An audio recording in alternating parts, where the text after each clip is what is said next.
할렐루야. 아멘. 오늘도 우리 오른손 높이 한쪽 들고 우리 목사님 하냐고 하나님께 영광 돌립시다. 할렐루야. 할렐루야. 할렐루야. 할렐루야. 할렐루야. 할렐루야. 아멘.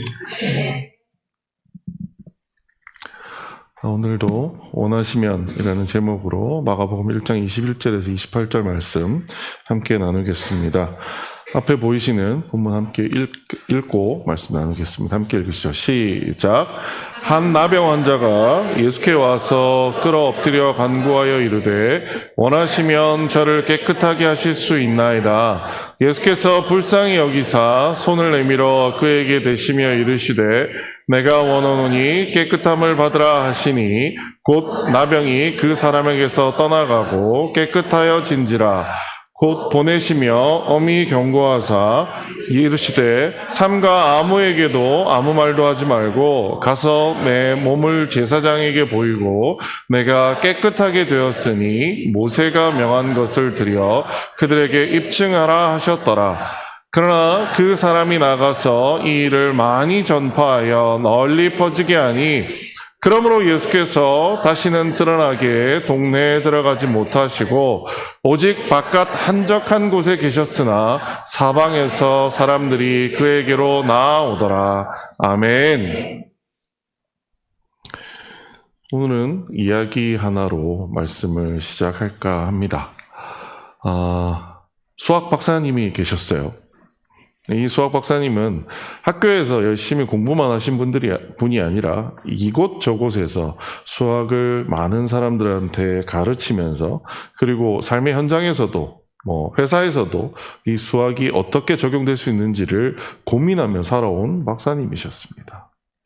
이 박사님이 열심히 일을 하시다가 말년이 돼서 이제 나도 다 정리하고 좀 시골 가서 살아야겠다라고 해서 한 시골 마을로 이주하게 되었습니다. 근데 이 시골 마을에서 이 박사님이 굉장히 신기한 장면 하나를 목격하게 됐습니다. 왜냐하면 여러분 수학하면 우리가 가장 쉽게 생각하는 이거는 반드시 해야 된다라고 하는 게 뭐가 있을까요? 네, 구구단. 수학하면 여러분 구구단 못하신 분 없으시잖아요. 그렇죠? 그리고 구구단을 못하면 정상인가요? 비정상인가요? 보통 비정상이라고 생각하죠. 그래서 이 박사님은 거기 있는 주민들에게 아니 이 주민들이 특이한 게 뭐냐면 구구단을 모르는 거예요. 그래서 구구단을 모르니까 계산할 때 어떻게 될 것 같으세요? 계산할 때 엄청 느립니다. 그래서 줄도 길게 서고요. 막 이렇게 사는 거예요. 박사님이 보기에 야 어떻게 구구단을 모르고 살 수 있지? 라고 생각을 하신 거예요. 그래서 이 박사님은 이 마을에 어떻게든 내가 그래도 수학 박사인데 이 마을에 구구단 정도는 알려줘서 사람들을 좀 더 윤택하게 잘 살게 해줘야 되겠다라는 생각을 하셨다고 합니다. 자, 그런데 마을 주민들은 어땠을까요? 그 마을에는 여러분 시골 마을이라고 하니까 마을에 연세 드신 분이 많으실까요? 젊은 사람이 많을까요? 연세 드신 분들이 당연히 많겠죠. 연세 드신 분은 예를 들어서 한 60, 70, 한 70세 되셨다. 그러면 70년 동안 구구세 없이 잘 살았어요? 못 살았어요? 구구세 없어도 잘 살아요. 근데 타지에서 웬 똑똑하다고 자기 혼자 얘기하는 이상한 박사라는 사람이 와서 자꾸 복잡한 거를 외우래요. 할아버지 할머니들 입장에서 좋을까요? 싫을까요? 뭐가 편리하다고 하는데 아니 구구단 그딴 거 모르고도 지금 70평생 잘 살았는데 굳이 이거를 내가 왜 해야 돼? 라는 생각을 하지 않았을까요?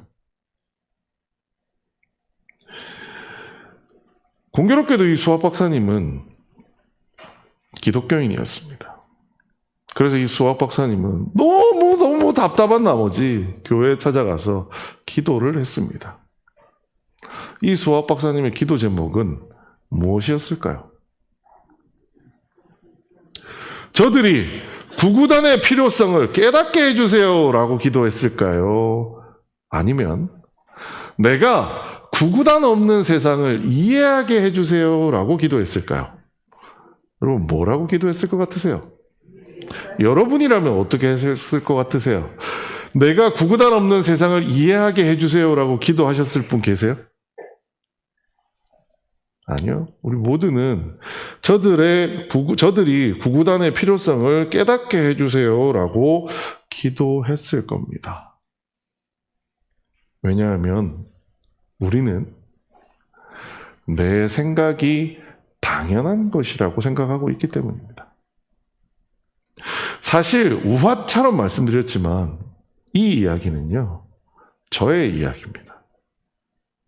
저는 뭐 수학 박사는 아닙니다만 꽤 오랫동안 저는 초등학교 4학년 때부터 컴퓨터를 만졌습니다.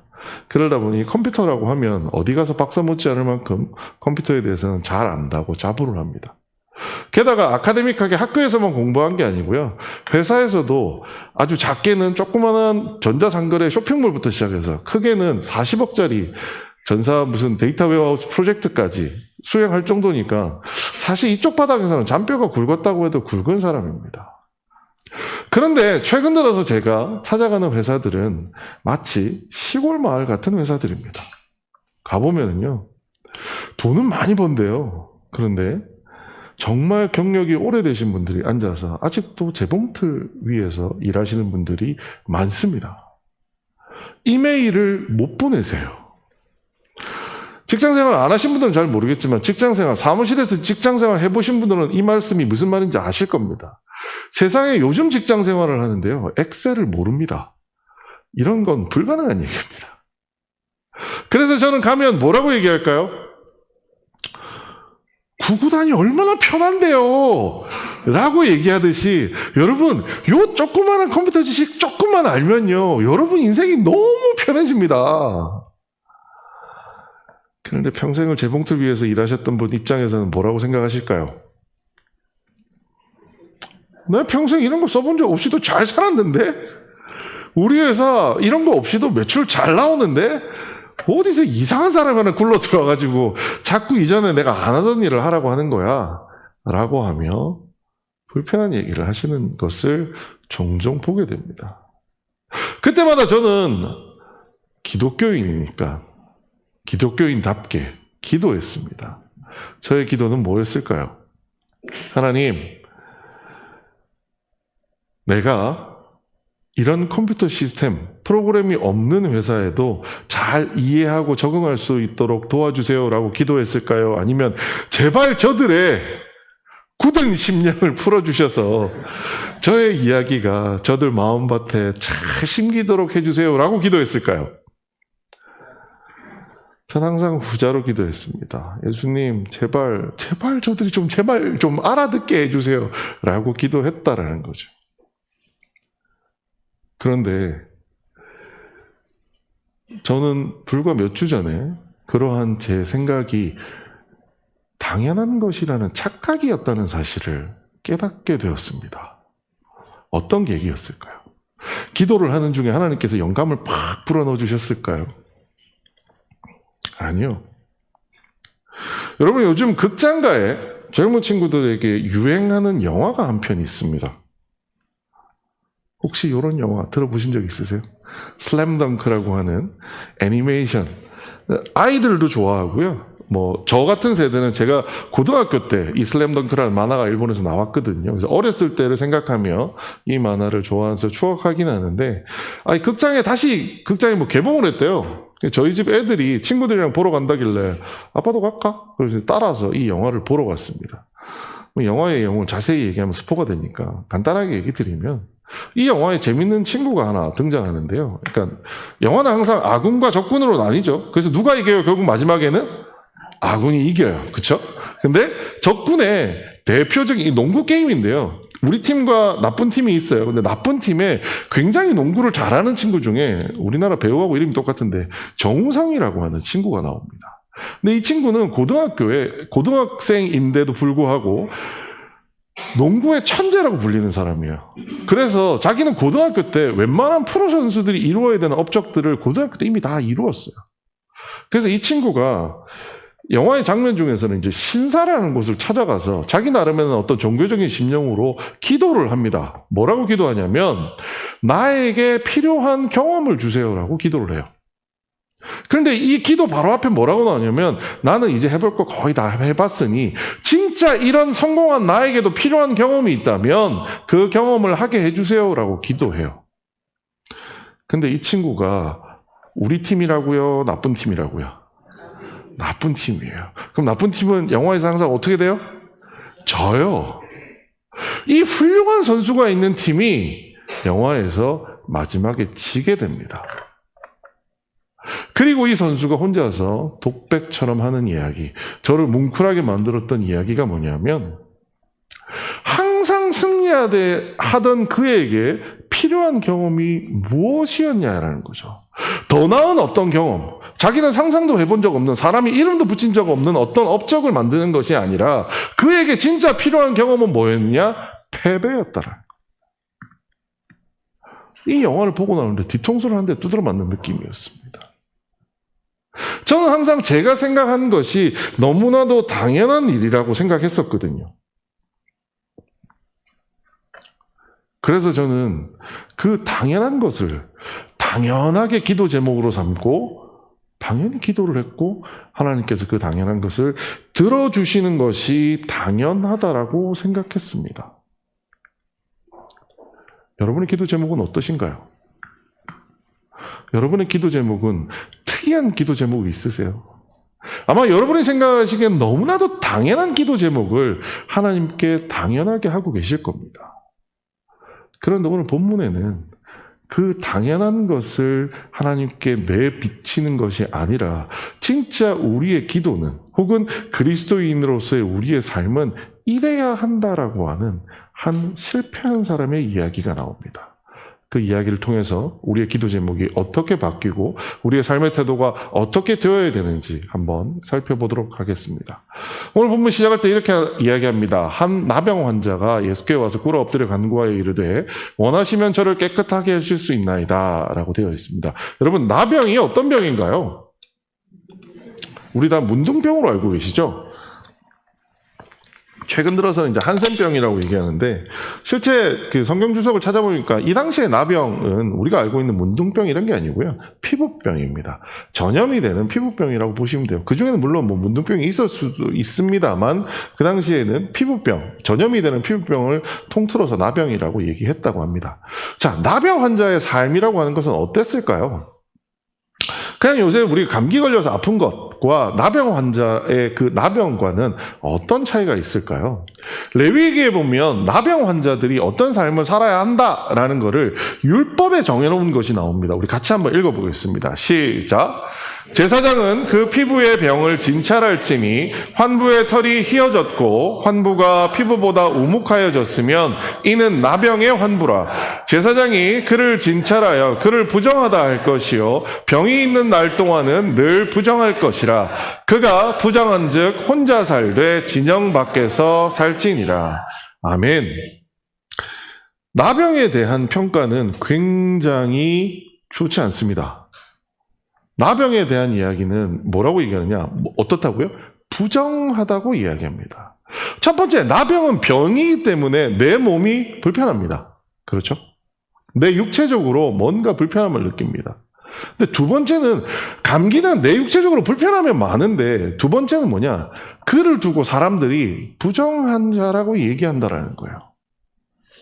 그래서 저는 이 부분에 있어서 나병 환자는 정서적으로 정상적인 삶을 살기가 어렵습니다. 또 하나, 이 나병 환자는 사람들 사이에 있다 보면 이렇게 옮기는 전염력이 있다 보니까 뭐라고 해요?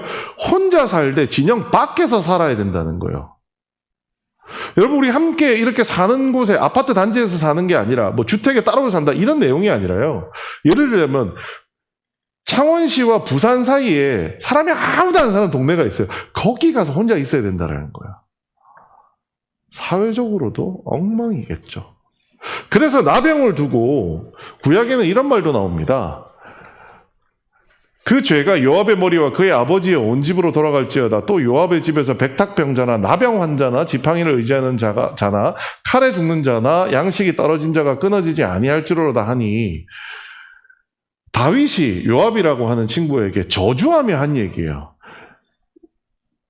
강대상에서 할 얘기는 아니라서 차마 입에 담지를 못하겠습니다만, 우리가 누군가를 저주하거나 욕할 때 쓰는 단어가 야, 너 정말 훌륭한 부자 되라 이렇게 욕하나요? 아니잖아요. 여러분, 누군가를 욕할 때 어떻게 욕하나요? 정말 이 세상에서 나쁘고 안 좋은 상황이 되라고 계속 욕하잖아요. 그 중에 하나가 뭐예요? 나병 환자입니다. 그래서 나병 환자를 한마디로 정리해보면, 첫 번째, 육체적으로 실패한 사람이에요. 왜요? 병났잖아요.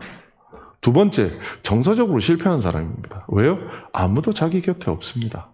혼자 외롭게 살아가는 사람입니다. 세 번째는요, 사회적으로 실패한 사람입니다. 왜요? 혼자 떨어져 있을 수밖에 없고 누구하고도 관계 맺을 수 없거든요. 육체적으로 실패하고 정서적으로 실패하고 사회적으로 실패하면 이건 뭐라고 얘기해야 될까요? 완전한 실패해버린 사람입니다. 이거보다 더한 실패가 있을까요? 그런데 그런 나병 환자가 여러분이 만약에 이런 상황에 여러분이 처해졌다면 어떻게 하시겠어요? 여러분은 이런 상황에서 절망하시겠습니까? 희망을 가지시겠습니까? 보통의 경우는 꽤 많은 사람들은 이런 상황이 되면 절망하실 겁니다. 요즘에야 의료 기관이라도 잘 되어 있잖아요. 의술이라도 뛰어나잖아요. 그 옛날은요, 의술도 없었습니다. 회복될 가능성이 없어요. 그러면 절망하잖아요. 그런데 오늘 성경에 등장한 이 환자에게 우리가 첫 번째 배워야 될, 고민해야 될 부분은 뭐냐 하면, 이러한 극악무도한, 정말 말도 안 되는 상황에서 절망해도 돼요. 극단적인 선택을 한다고 해도 그러니 할 수 있을 만큼 어려운 상황입니다. 그런데 그는 절망하지 않고 어떻게 했다고요? 희망을 가져서 누구 앞에 나오나요? 예수님 앞에 나온다라는 겁니다. 오늘 담임 목사님도 기도하시면서 그런 말씀을 하셨지만, 여러분, 수많은 실패, 몸에 아픈 것 여러 가지 들고 잘 오셨습니다.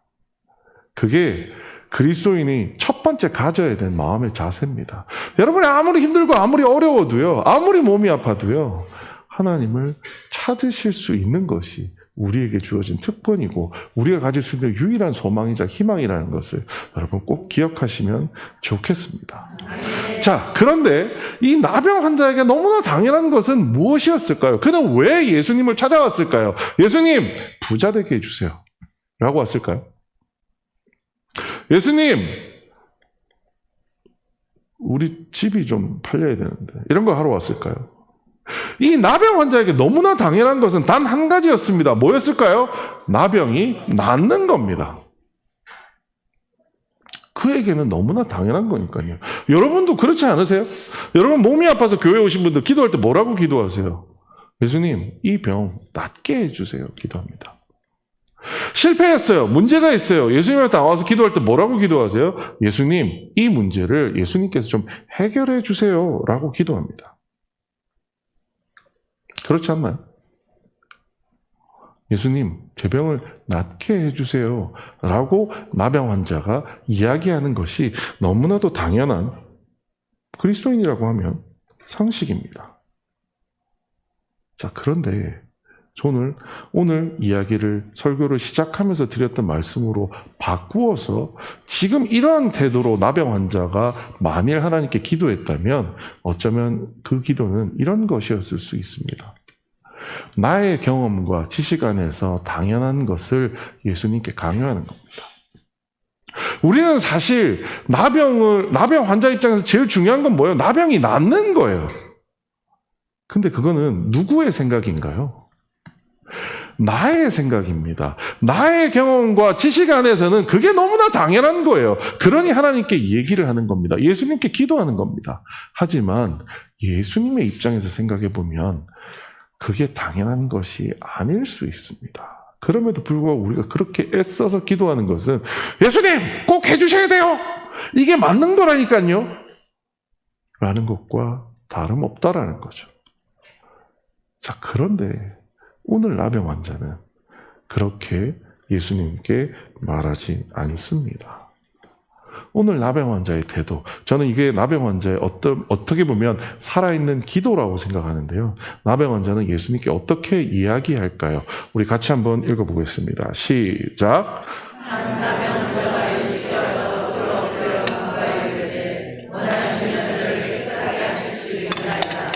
아멘. 자, 뭐라고요? 원하시면 저를 깨끗하게 하실 수 있나이다 라고 얘기합니다. 이 얘기는 무슨 얘기일까요? 예수님은 내 병을 치료할 능력이 있어요? 없어요? 있어요. 영어로 적으면 안 돼요. You can heal me입니다. 당신은 나를 치료할 수 있는 능력을 가지고 있습니다 라는 거예요. 우리가 제일 먼저 와서 기도하면서 해야 되는 우리의 태도 첫 번째는 뭐냐면 예수님의 능력에 대해서 완전하게 인정해야 된다는 겁니다. 이 나병 환자는 희망을 가지고 예수님께 나왔어요. 여러분 솔직히 부끄럽지만 저도 그런 고백 한번 드려볼게요. 저도 아프거나 문제가 있어서 하나님께 기도할 때 있어요. 그런데 제가 기도했던 것 중에 제가 지금 생각하면 정말 어리석었던 기도가 있어요. 뭐냐면 예수님이 이런 문제도 해결해 주세요 라고 기도하다 물었어요. 근데 우리가 이러한 절망적인 상황에서 예수님 앞에 찾아 나온다면 그 마음속에 중요한 것은 이겁니다. 예수님 능력에 대해서 완전하게 인정해야 돼요. 예수님은 이 문제를 해결하실 수 있는 분입니다. 여러분 어떤 문제가 있더라도요 그 문제보다 예수님이 작은 경우는 없습니다. 왜요? 이 세상을 만든 하나님과 동일한 분이기 때문입니다. 예수님 능력에 대해서 여러분 모두 다 인정하시나요? 여러분의 어떤 문제도 예수님께서 내가 알지 못하는 기적과 같은 방법으로 해결해 주실 거라고 믿으시나요? 자, 그러면 두 번째 우리가 해야 될 것. 하지만 사실 실제 두 번째가 아니라 먼저 해야 될 것이 하나 있습니다. 나병 환자가 뭐라고 얘기하냐면 원하시면이라고 전제를 붙입니다. 나병 환자는 자기 병이 낫는 것을 원하나요? 안 원하나요? 원합니다. 하지만 예수님은 원하실까요? 안 원하실까요? 나병 환자 입장에서 우리의 과거의 경험과 지식을 가지고 생각해 보자면 예수님도 너무나 당연하게 원하실 거라고 우리는 생각합니다. 그래서 기도하잖아요. 하지만 이 나병 환자는 예수님께서 이 일을 하실 수 있다는 것을 믿지만 먼저 뭐라고 선언하냐면 원하시면이라고 선언합니다. 영어로 쓰면 if you will입니다. will이 뭔가요? 당신이 그렇게 뜻하시겠다면, 당신이 그렇게 하겠다고 의지를 가지신다면 이라는 뜻입니다.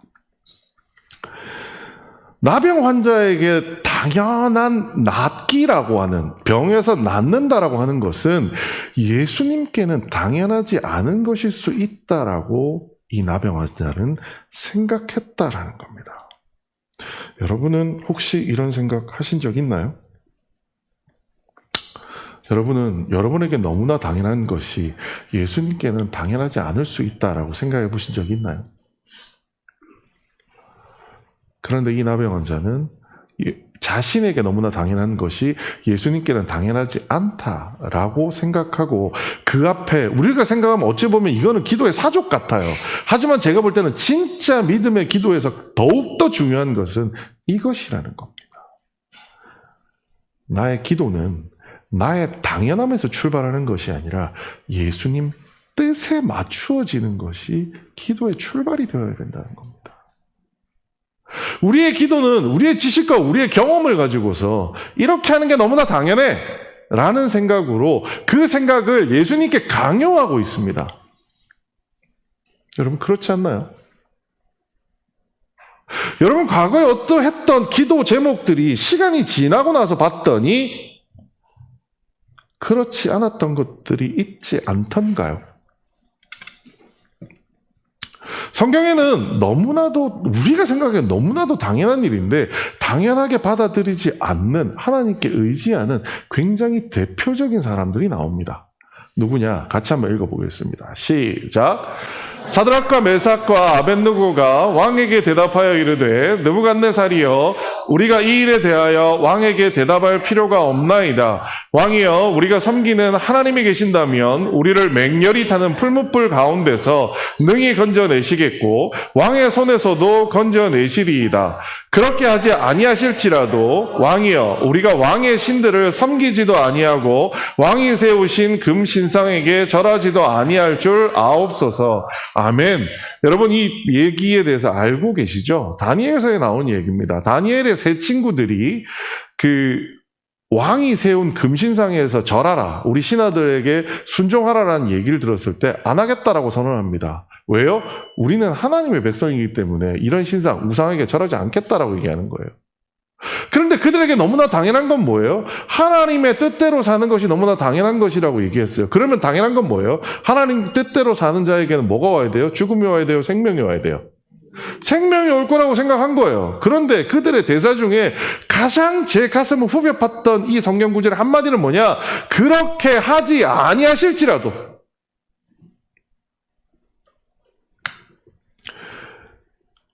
내가 예수님을 위해서, 내가 하나님을 위해서 하나님의 뜻대로 우상 숭배 안 하겠다고 죽겠다는 거예요. 그러면 당연한 것은 뭐예요? 하나님은 그들을 구해 주셔야 되잖아요. 그런데 죽겠다는 그들의 입에서 나오는 말이 뭐라고 얘기 나오냐? 하나님이 나를 구해 주시지 않는다고 해도 괜찮다예요. 이 세 친구에게 중요한 것은 무엇이었을까요? 자신들의 안위였을까요? 아니면 하나님의 뜻이었을까요? 우리의 기도 제목은 어떤가요? 우리의 기도는 어떻게 이루어지고 있나요? 부끄럽지만 제 고백 드려볼게요. 저도 이렇게 기도합니다. 하나님, 이 문제 해결해 주시면은요, 이렇게 해드릴게요. 정말 부끄러운 얘기 중에 하나인데요. 이런 기도한 적이 있습니다. 처음 신혼 때 산 집이 있어요. 아파트를 하나 샀는데요. 남들은 아파트가 다 오르는다는데 우리 집만 아파트 값이 떨어져요. 무려 1,000만 원이나 떨어졌습니다. 하나님께 기도했습니다. 하나님, 자존심이 있어서요. 내가 산 집이 떨어지는 거는 제가 너무 화가 나요. 하나님, 아파트 값을 제발 샀을 때 그 가격만으로라도 올려놔 주세요. 그러면은요, 오른 만큼 하나님께 바치겠습니다. 여러분, 이런 어리석은 기도 여러분도 혹시 해보신 적 있지 않나요? 하나님 이렇게 해주시면 저렇게 할까요? 기도의 결과는 어떻게 됐냐고요? 하나님 진짜 값을 올려주셨어요. 산값에 팔았어요. 그리고 정말 마음에 찢어지면서 그 오른 값만큼을 그대로 헌금했습니다. 우리의 기도는 어떤가요? 우리의 기도는 하나님이 내 이야기를 들어주신다라는 전제로 하나님을 협박하고 있지는 않나요? 하나님의 생각이 뭐든 나의 알량한 지식과 경험이 옳으니 예수님, 내 말에 따라주세요 라고 예수님의 능력을 이용하려고 하고 있지는 않나요? 나의 당연함이 과연 예수님을 이용하고 조종하려는 우리의 태도로 나타나고 있지 않나요? 저는 제가 살면서 이 비슷한 경험들 너무 많이 했습니다. 대학 시험에 실패했습니다. 저에게는 이건 말도 안 되는 일이었습니다.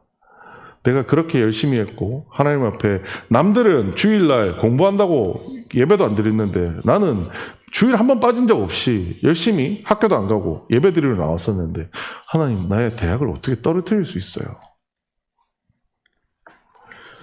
나에게 당연한 것을 하나님께서 해주지 않으셨어요. 시간이 지났더니요, 하나님의 뜻은 딴 곳에 있었더라고요. 나를 훌륭한 대학에 보내시는 것이 하나님의 뜻이 아니라 나의 교만을 깨뜨리는 것이 하나님의 뜻이었던 겁니다. 저는 군대에서 구타 사고가 난 적이 있습니다. 군대에서 맞아서요, 6개월 동안 병원에 입원했습니다.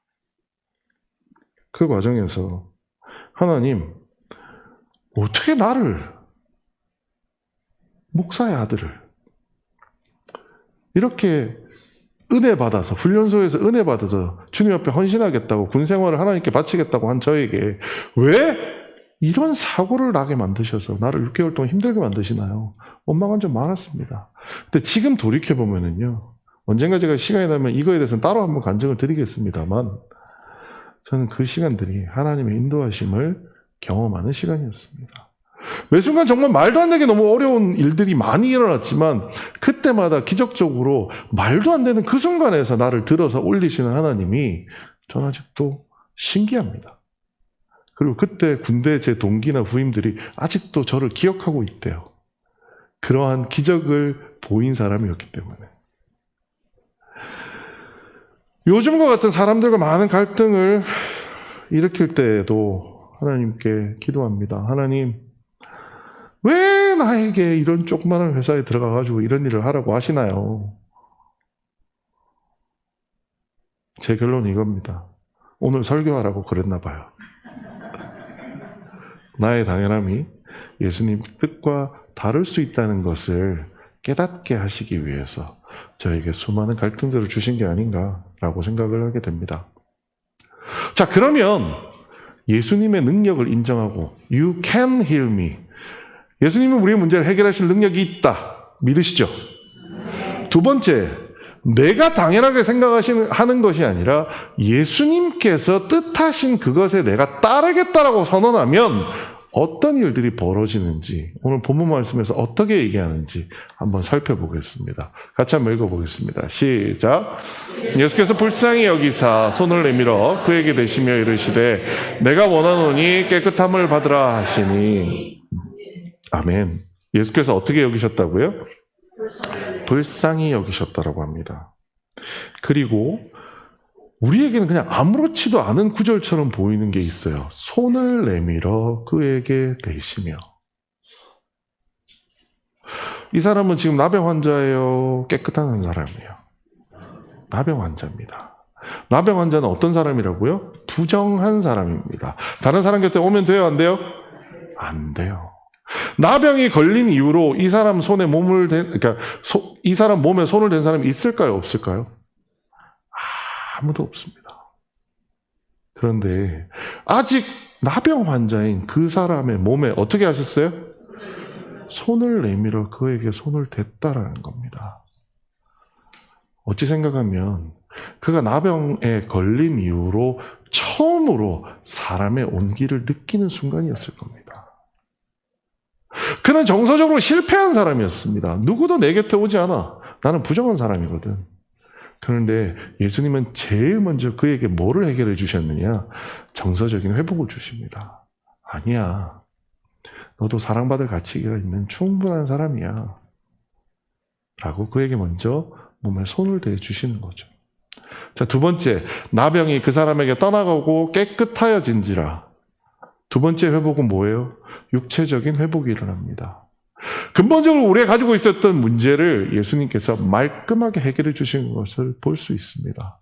세 번째 이르시되 삼가 아무에게 아무 말도 하지 말고 가서 내 몸을 제사장에게 보이고 내가 깨끗하게 되었으니 모세가 명한 것을 드려 그들에게 입증하라 하셨더라. 뭐예요? 사회적인 회복을 해 주십니다. 이제 그는 더 이상 마을에 살 수 없는 존재가 아니라 떳떳하게 제사장에 가서 나 이제 깨끗함 받았어요 라고 얘기할 수 있는 사회 공동체 구성원이 될 수 있는 자격을 주신 겁니다.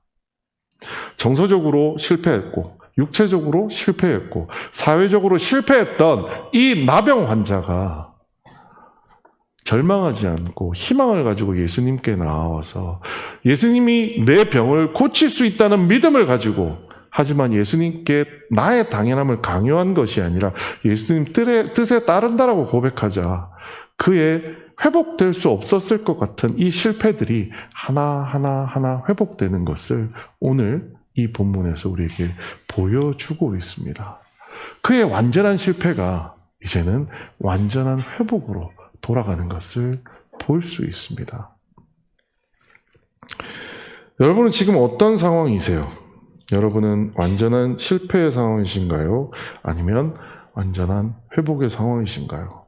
저는 여러분이 완전히 회복된 상황이기를 원합니다. 하지만 행여나 지금 몸의 문제, 혹은 사회적인 문제, 혹은 회사의 문제, 혹은 관계의 문제, 어떤 문제든 좋습니다. 그런 문제를 가지고 나와서 주님 옆에 나와서 기도하시는 분들이 계신다면 저는 이렇게 완전한 회복이 이루어지기를 원합니다. 완전한 회복이 이루어지기 위해서 여러분께서 꼭 하셔야 되는 건 지금 이미 다 두 가지는 하고 계셔요. 이미 하셨어요. 뭐요? 예수님께 나아온 겁니다. 절망하지 않고 희망을 가지고 예수님께 나아온 거고요. 두 번째는 예수님께서 내 문제를 해결할 거라고 하는 확신을 가지시는 거예요. 하지만 마지막 한 가지, 이 세 번째, 하지만 제일 먼저 우리가 예수님께 고백해야 될 것이 뭐라고요? 나의 당연함을 예수님께 강요하는 것이 아니라 나는 예수님 뜻에 따를 테니 주님, 나에게 가장 좋은 것이 무엇인지. 그 슬램덩크라는 영화의 그 친구가 고백했던 것처럼, 원했던 것처럼, 지금 나에게 필요한 경험을 주세요. 라는 기도 제목처럼, 예수님, 지금 나에게 꼭 필요한 것이 무엇일까요? 제가 대학 떨어졌을 때, 군대에서 구타사고 났을 때, 여러 가지 문제들이 생겼을 때 하나님께 어리석게도 기도했던 기도 제목은 전부 다 그거 해결해달라는 거였어요. 하지만 그 순간 나에게 가장 필요한 것은 그것이 아니었기 때문에 예수님은 저에게 그렇게 해결하신 것이 아니라 또 다른 가르침을 저에게 주고 계셨다라고 생각합니다. 그리고 그렇게 30년, 40년이 흘러오다 보니 이제 저는 아직 여전히 부족하지만 그때 제 모습에 비해서는 하나님 앞에서 좀 더 회복된 사람으로 나아가고 있다라고 생각하고 있습니다. 여러분의 문제에 대해서 여러분은 어떻게 기도하고 계시나요? 그 문제에 대해서 혹시나 과거의 어리석은 저처럼 하나님, 이 문제 고쳐지는 게 너무 당연하잖아요. 예수님이 안 해주시면 안 되는 거예요. 라고 기도하고 계신다면 오늘부터 그 기도 제목이 바뀌었으면 좋겠습니다. 우리의 기도 제목 첫 번째는 뭐냐? 예수님, 원하시면. 예수님께서 원하시는 대로 해주세요. 이 고통이 나에게 좀 더 머물러서 내가 배워야 할 것이 있다면 그렇게 해주시고요. 예수님 보시기에 이제 충분하다고 생각되시면 이제 고쳐주세요. 이렇게 기도할 수 있는 여러분이 되셨으면 좋겠습니다. 자, 그렇게 회복된 그 나병 환자가 어떻게 고백하고 있는지 한번 살펴보겠습니다. 함께 읽으시겠습니다. 시작. 그러나 그 사람이 나가서 이 일을 많이 전파하여 널리 퍼지게 하니 그러므로 예수께서 다시는 드러나게 동네에 들어가지 못하시고 오직 바깥 한적한 곳에 계셨으나 사방에서 사람들이 그에게로 나아오더라. 아멘. 예수님께서는 병 나은 것에 대해서 아무에게도 가서 말하지 말라고 얘기했습니다. 하지만 이 나병 환자는 사람들에게 나가서 이 일을 많이 전파했다라는 거죠. 우리 많이 보던 익숙한 구절들입니다. 다른 데에서도 문제를 해결받은 사람들이 이런 일들을 하는 것을 성경 구절에서 많이 볼 수 있습니다. 그런데 오늘 유독 저는 이 성경 구절에서 독특한 뒷모습이 보입니다. 여러분 문제가 해결되는 경험 많이 하셨죠? 그때 밖에 나와서 여러분 사람들에게 뭐라고 얘기하셨나요? 첫 번째, 얘기 안 했다. 얘기 안 하고 나는 그냥 감사의 헌금을 드렸다. 있으시죠? 그런데 이 나병 환자가 우리에게 보여준 모습은 이겁니다. 예수님께 감사도 했겠지만 나가서 사람들에게 전했다라는 겁니다. 나는 이 문제가 해결되었다라고 전했다는 거죠. 그런데 저는 오늘 이 본문에서는 과연 나병 환자가 나가서 사람들에게 뭐라고 전했을까가 궁금했습니다. 뭐라고 했을까요? 내가 나았다라고 얘기를 했을까요? 아니면 예수께서 고치셨다라고 얘기했을까요? 여러분의 해결된 문제에 대해서 행여나 여러분이 나가서 누군가에게 전하신 적이 있다면 여러분은 뭐라고 하셨나요? 내 문제가 해결됐어!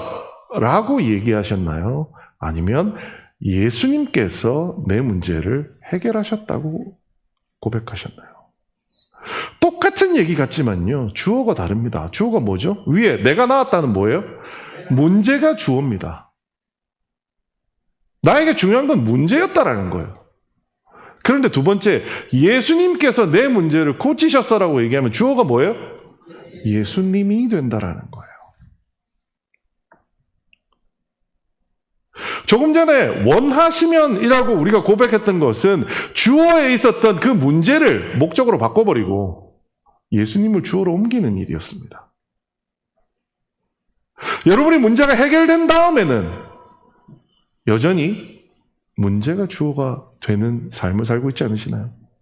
문제가 해결됐을 뿐이지 그것을 누가 어떻게 했는지에 대해서는 차마 이걸 어떻게 설명해? 라고 하며 고백하지 못하는 경우도 여러분 많지 않으신가요?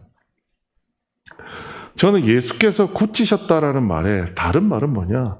예수께서 나를 사랑하셨다, 사랑하신다라는 말로 이해할 수 저는 있다라고 생각합니다.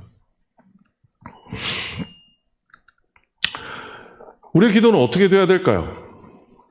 내 문제보다 크신 예수님을 인정해야 됩니다. 우리가 그리스도인이니까 절망하지 말고 희망을 가지고 나와야 된다는 건 너무나 당연한 거고요. 하지만 내 문제보다 예수님께서 분명히 크시기 때문에 내가 어떤 문제를 가져오더라도 그 문제를 해결해 주실 능력이 예수님께 있다라는 것을 고백하고 마음으로 믿어야 됩니다. 하지만 그것보다 더 중요한 것은 내가 생각하는 당연한 방향으로 이 문제를 해결해 달라고 예수님께 강요하는 것이 아니라 이 문제를 통해서 예수님께서 이루시고자 하는 뜻이 무엇인지를 물을 수 있는 우리 초대교회 성도 여러분들이 되시기를 부탁드립니다. 왜 그럴 수 있냐면요. 이 구절 때문입니다. 본문 함께 읽어보겠습니다. 시작. 너희가 악한 자라도 좋은 것으로 자식에게 줄 줄 알거든 하물며 하늘에 계신 너희 아버지께서 구하는 자에게 좋은 것으로 주시지 않겠느냐. 여러분을 사랑하는 하나님은 뭘 주신다고요? 좋은 것으로 주신다고요. 우리의 지식과 경험으로 좋은 것은 사실 어찌 보면 우리의 이기적인 한계가 그대로 들어있는 겁니다. 하지만 하나님이 우리를 사랑하시기 때문에 우리보다 훨씬 지식이 많으시고 훨씬 경험이 많으신 하나님께서 우리를 위해서 주시는 것이 내가 원하는 것보다 훨씬 사실 좋은 것 아닐까요? 그렇기 때문에 우리는 하나님 내가 원하는 것, 나에게 당연한 것을 해주세요라고 기도하는 것이 아니라 하나님 이 문제 속에서 하나님이 나에게 가지시는 뜻이 무엇인가요? 라고 기도하는 것이 무엇보다도 중요한 겁니다. 자, 좋습니다. 그렇게 문제에 대해서 고백하고 예수님께서 이 문제를 해결해 주셨을 때 우리는 어떻게 반응해야 할까요? 내가 나았다고요? 여전히 그것은 문제 중심의 인생에 살고 있는 겁니다. 우리 인생의 중심이 뭘로 바뀌어야 된다고요? 내 문제, 내가 아니라 예수님으로 바뀌어야 된다는 겁니다. 해결 왜 해주셨어요? 내가 하나님께 간구하니까요. 내가 100일 기도하니까요. 내가 헌금하니까요. 내가 40일 금식했으니까요. 아니요. 여러분 그거 안 하셔도 예수님이 고쳐주세요. 왜요? 나를 사랑하시기 때문이라는 겁니다. 여러분이 문제를 해결받으셨다면 그 문제 해결받은 걸 사람들한테 가서 내 문제 해결됐다고 자랑하지 마시고요. 예수님이 오죽이나 나를 사랑하셨으면 나의 요만한 이 문제조차도 해결해 주시더라 라고 자랑할 수 있는 여러분이 되셨으면 좋겠습니다. 여러분, 여러분에게 당연함은 무엇인가요? 여러분의 당연함이 예수님의 뜻이 될 때 진짜 예수님께서 원하시는 것이 이루어질 줄 믿습니다. 우리가 진짜 기뻐해야 될 한 가지는 저는 여기 있다라고 생각합니다. 하나님께 가까이 하면 내게 복이라 내가 주 여호와를 나의 피난처로 삼아 주의 모든 행적을 전파하리이다. 우리에게 진짜 복이 뭐라고요? 하나님을 가까이 하는 것이 복입니다. 왜요? 저 능력자가 훌륭한 사람이 있기 때문에 나의 모든 문제가 해결될 수 있다고 생각하는 것이 그것 때문이 아니에요. 왜냐하면 나보다 훨씬 지식이 많고 나보다 훨씬 경험이 많아서 진짜 나에게 좋은 것이 이 생을 통틀어서 무엇인지 알고 계신 그 하나님을 이제 우리는 가까이에서 기도로 만날 수 있다고 하는 것이 여러분 진짜 복 아닌가요? 일국의 대통령을 지인으로 알기만 해도 세상에 안 풀리는 문제가 없다는데 세상을 창조하신 하나님을 여러분 너무 잘 알고 계시잖아요. 그리고 그분께 매일 얘기할 수 있잖아요.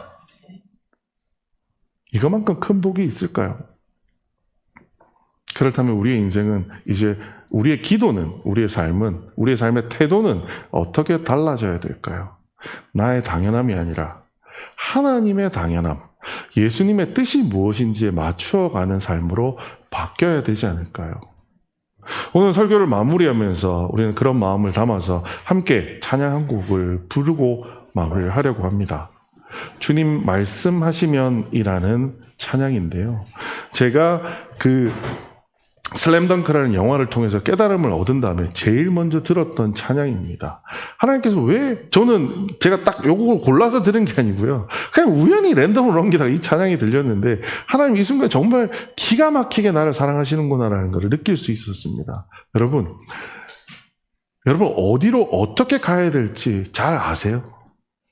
저는 이제 50대가 거의 다 돼가는데 여기는 70대, 80대 되시는 분도 많으시잖아요. 연세가 드시고 시간이 흘렀더니 내가 살아야 될 방향, 야, 나 이렇게 살아야 될 것 같아. 모든 게 다 알게 되시던가요? 그러면 교회 안 나오시죠. 그렇죠?